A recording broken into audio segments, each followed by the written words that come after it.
Hi, my name is Daniel. I'm the pastor here at Cornerstone Community Church, beautiful Saxbahaw, North Carolina, and we've been doing some Bible studies like this during the pandemic of 2020, trying to reduce our risk a little bit from contracting something like that, protecting our people, doing the best that we can. And so what you see on a YouTube channel is a series of online Bible studies. We have covered things like Ecclesiastes last. I would love for you to go back and look at that. We covered the book of Esther, which is a beautiful book in the Old Testament.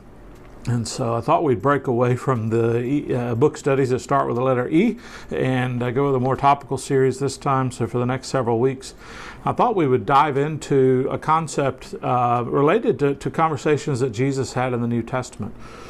When Jesus was asked, what's the most important commandment, he had a very quick question, a very quick answer. And he summed up the entire law and the prophets. So the Ten Commandments, everything the prophets said after that, is his way of summing up the Old Testament. And he says basically comes down to this: love God. He is one. Love the Lord your God with all your heart, mind, soul, and strength, and then love your neighbors yourself. I think we understand in many ways what it's like to love God, although there's certainly plenty of attention we could pay to that. It's not a mystery. We can do things like read the Bible, pray, go to church, have a really vibrant, passionate spirituality. Those things are helpful. Okay, reading our devotion, spending quiet time. A lot of people have this question, though, and they asked it of Jesus, too, in his day. They said, who's my neighbor? If I'm supposed to love my neighbor, why didn't he just say love people? Well, neighbor really is someone of proximity, someone who's close to you, someone that you can have an effect on.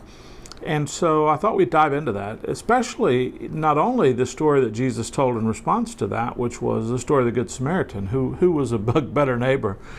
And so they had to admit that it was a Samaritan in that story. And we'll talk about that, not this week, but one of the upcoming weeks. But how did Jesus go around loving the people in proximity to him? The people that he encountered on a daily basis. So let's dive into this idea of who is my neighbor, how do we go about showing them love. And so what I want to do is study today one of the passages where Jesus talks about this in Mark chapter 12. If you want to look at your Bible with me, we'll be looking in Mark chapter 12 and starting in verse 28, and we'll read a few verses together. And then look at one of the concrete examples where Jesus was helping out and loving someone who he came into contact with, close proximity. So this is what it says. One of the scribes came up and heard them disputing with one another, and seeing that he answered them well, they asked him, which commandment's the most important of all? So here's a situation where Jesus is talking to the Sadducees, he's talking to just the people around him, he's teaching around them. And Jesus has good answers, and people who are responsible for maintaining the law, writing the law, keeping copies of the law, the scribes, probably look down on him a little bit since he doesn't have the official training that they do. He's not verified in their system of learning how he's coming up with these great answers. And so what they do is they ask kind of a question to tempt, I think. At least other areas it says that they tempted him with these questions. But this is the question: which commandment is the most of all? So if you were to ask somebody of that time, they would say, well, all 10 are important. And so asking Jesus to pick is a way, I think, of saying, come on, we're going to trap him and see where he goes with all of this. But what Jesus does is he sums up the 10 commandments, he sums up the law, he sums up all the prophets with two basic statements. And we see that in verse 29. Jesus answered, the most important is, and it has to be, and this is a quote from the Old Testament: Hear, O Israel, the Lord our God, the Lord is one. And you shall love the Lord your God with all your heart, with all your soul, with all your mind, and with all your strength. So what is he saying? You're supposed to love God with everything, with everything, with everything, with everything, all of who you are. And so we could look at each of those: soul, mind, strength, heart, and try to categorize each one, why they're important. But what I think it's really is that he's emphasizing the totality, the entirety of all of this. Love God with everything you are. All the aspects of who you are need to love God in that way. And the second one is this: you shall love your neighbors yourself. There's no commandment greater than these. And so what he does is he says, well, love God, and then we love those around us. If you do love God, the second one's going to come natural. The second one is going to indicate that your heart has been transformed by God enough to love other people. I think before our hearts are transformed by God, we're very selfish. Very selfish means it's hard to love other people. It's hard to be generous and self-giving when we are self-taking.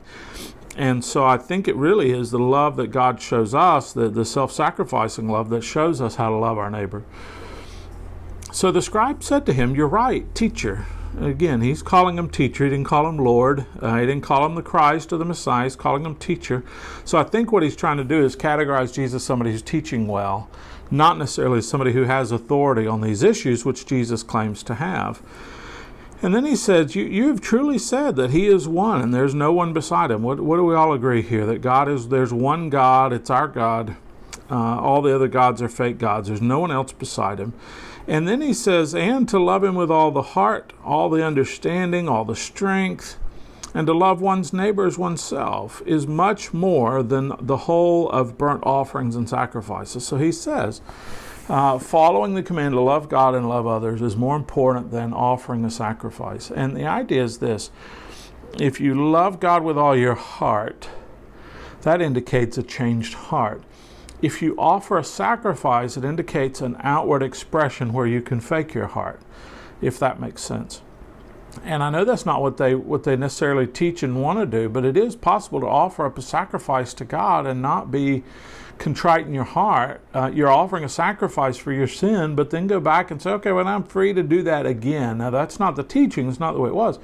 But in all actuality, that's the way things broke down.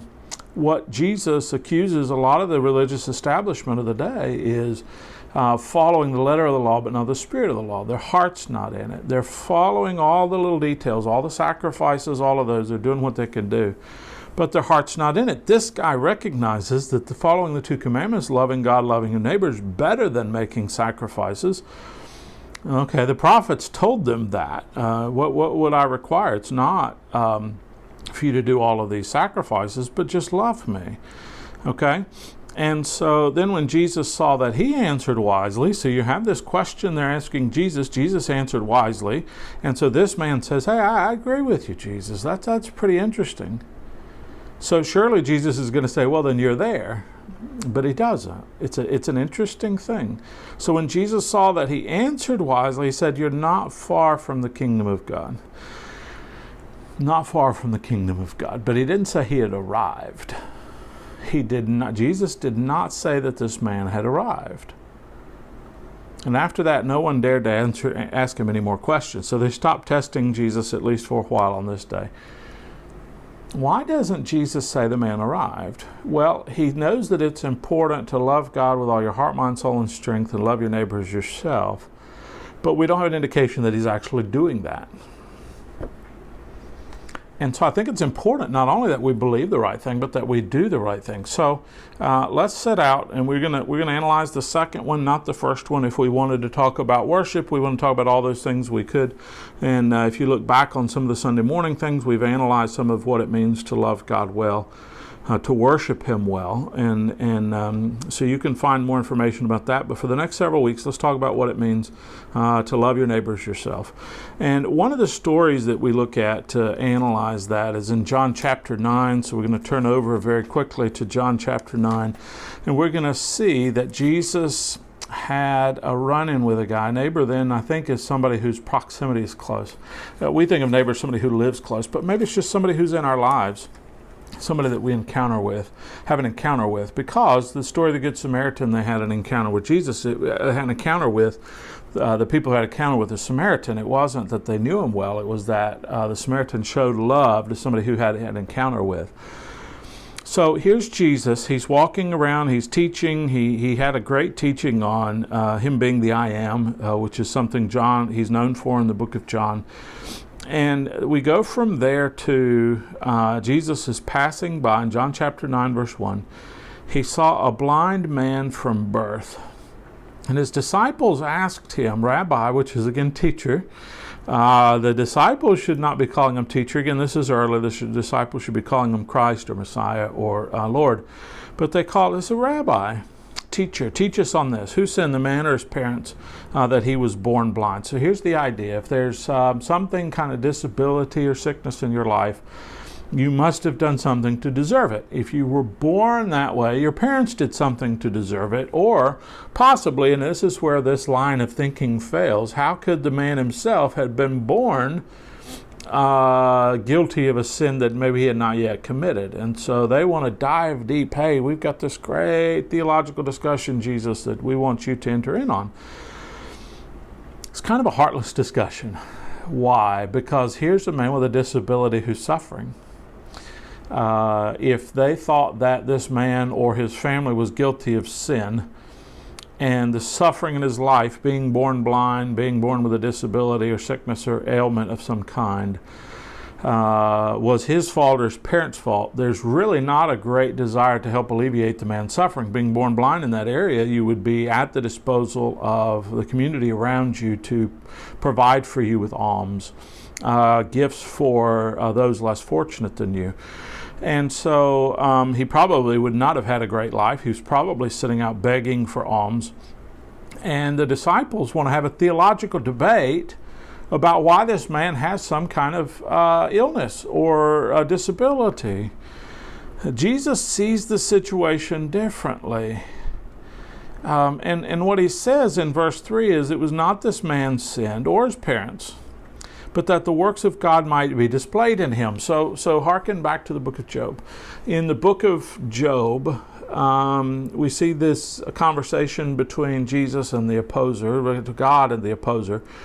So God is in heaven, and the opposer comes up, and God says, look at my servant Job, isn't he righteous? And the opposer, Lucifer, Satan, in the story says, yeah, that's because you're good to him. Stop being good to him and he will curse you. And God says, no, that's not true. And so they take away his farm, they take away his family, take away everything that he has. And the whole idea is that then he'll curse God. And the story is one in which Job doesn't really know that this conversation happened, so he's suffering, doesn't know why. But the ultimate goal, perhaps, of the book of Job is that through the story of Job, we might understand the nature and character of God and our nature and character and how we respond to God. Not something that Job knew, so his life was an object lesson. In many ways, Jesus is saying that this blind man's life is an object lesson. And so as he's saying these things, the disciples, cold-hearted, are having the theological discussion or debate. Jesus is seeing a man with a disability with pity. Now, I ask you, which one of those showed love to his neighbor? It was not the disciples wanting to have a debate about the nature of disability. It was Jesus who wanted to ease the suffering of the man who finds himself blind from birth. And so while they're talking, Jesus bends down. He spits on the ground, takes that, makes a mud mixture.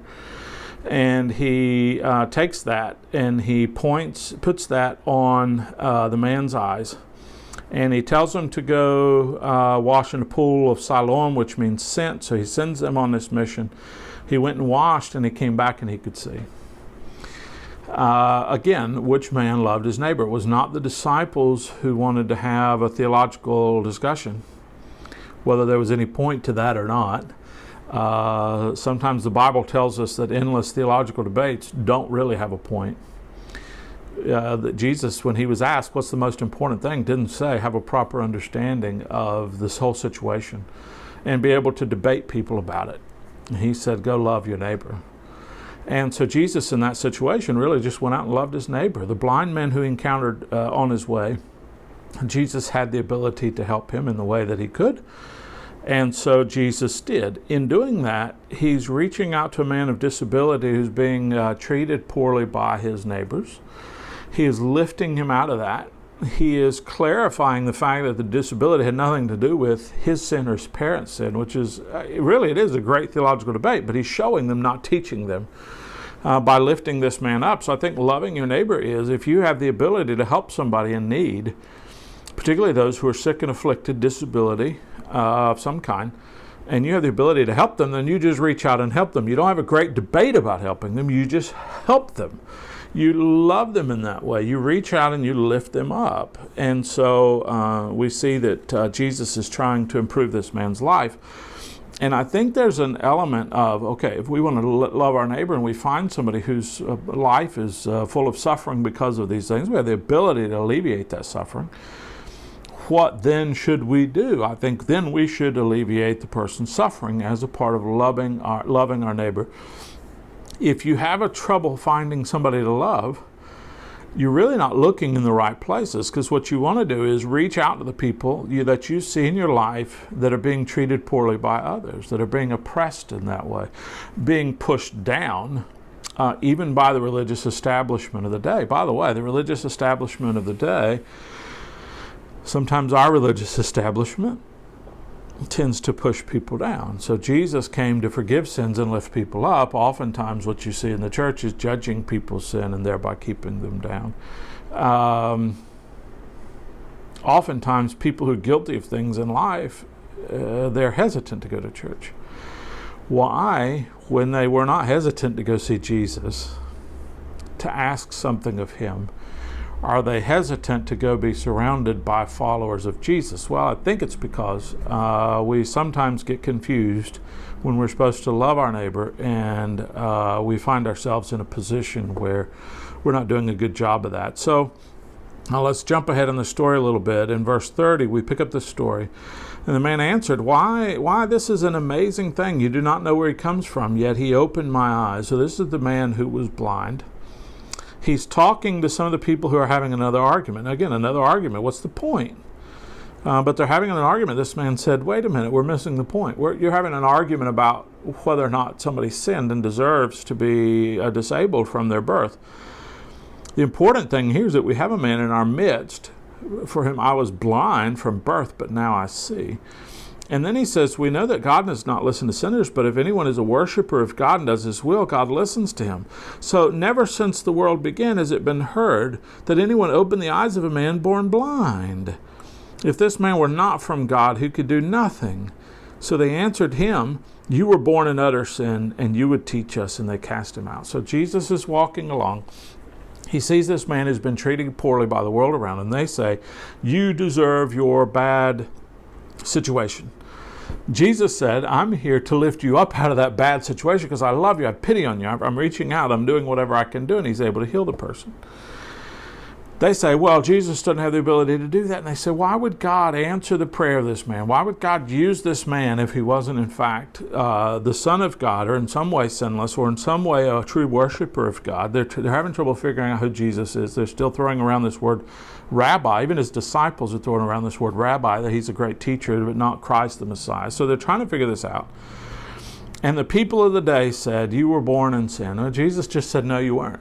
Jesus said it didn't have anything to do with you. You live in a life of curse because of the sin of Adam and Eve, and I'm here to alleviate that curse. I'm here actually to fulfill the requirements of lifting humanity out of that curse. But in the meantime, I'm going to do my best to alleviate suffering. In the meantime, I'm going to take people that society turns down and I'm going to lift them up. In the meantime, I'm going to take people who have trouble finding dignity in this world because the world mistreats them, and I'm going to fill them with dignity. I'm going to lift them up. I'm going to treasure them. I'm going to love them. This is a true example of Jesus loving a neighbor. It is a true example of Jesus loving his neighbor. So how do we go around and find people who the world has cast down, find people who the world disrespects, sometimes finding people who the church, the established church of the day, disrespects. But Jesus does not disrespect. And lift them up and love them and love our neighbor. We're gonna keep looking at that. We're going to keep looking at stories where people lifted people up. But perhaps you know somebody in your life who's suffering with an illness or disability of some kind, some way, shape, or form, and you have the ability to ease some of that suffering. I would just encourage you to go love your neighbor. And I think we all can look around and find people who are suffering. And so this is not an entirely difficult thing. If there's somebody you have an encounter with who is suffering and you have the ability to ease that suffering, go, please. Do it quickly. Do it in the name of Jesus and see how God works through that.